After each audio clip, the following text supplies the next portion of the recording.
nous sommes le 2 juillet, on part 2500, on nous met dans des wagons à bestiaux, des wagons plombés, tout fermé. Il n'y a pas une issue. C'est prévu pour 40 et on nous met 100 dans ces wagons. Et je me souviens, quand on est rentré, qu'on a fermé la porte, on était collés les uns contre les autres, collés. Vous ne pouvez pas s'asseoir, vous ne pouvez pas marcher. Alors je ne sais pas si vous vous imaginez, quand on se trouve comme ça, hein, c'est terrible.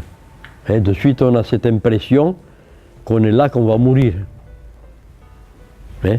Alors moi j'ai la chance que dans le wagon où je suis, on se trouve les 38 otages d'Aïs, qu'on n'a pas été fusillés, on est ensemble, on ne se quitte pas. On a pu monter dans le même wagon. Ça m'a marqué quand même parce que on ne se rend pas compte que les gens, il y a des gens qui ont pu être aussi cruels, qui ont été aussi barbares, aussi inhumains entre eux. Alors, dès qu'on se voit comme ça, on dit il ne faut pas bouger. Discipline absolue. Pas de geste, pas bouger. Si on bouge, on est mort.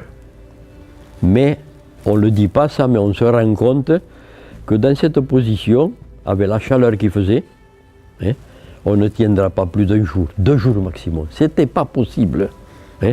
Et c'est là pour ça que je peux dire maintenant, moi, que dans les conditions où on est parti de Compiègne, hein, c'était un train qui avait été prévu, parce que les nazis, ils organisaient ça à la minute. Tout était organisé avec eux, à la minute près. Hein, c'était prévu que ce train, il arriverait à destination, on ne savait pas laquelle, mais avec 2500 cadavres.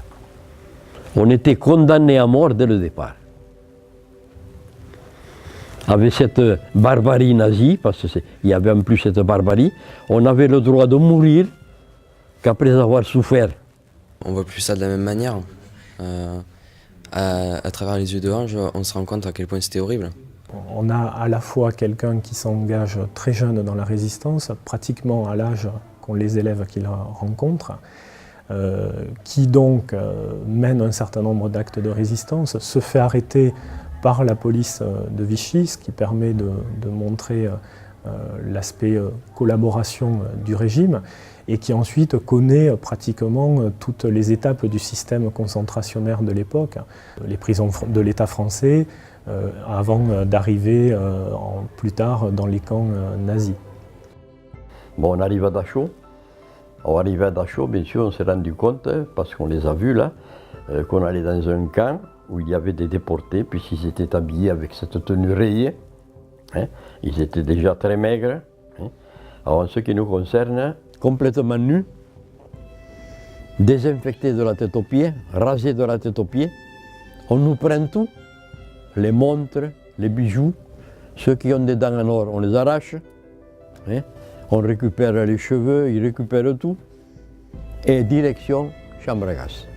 Alors c'est là que je suis passé dans cette chambre à gaz de Dachau. C'était pas facile de deviner que ce n'était pas une douche en raison des installations qu'on voyait.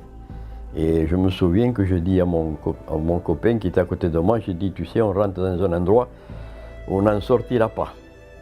Mais on en est sorti pour la bonne raison que cette chambre à gaz était sabotée par les résistants allemands qui l'avaient occupée en 1933.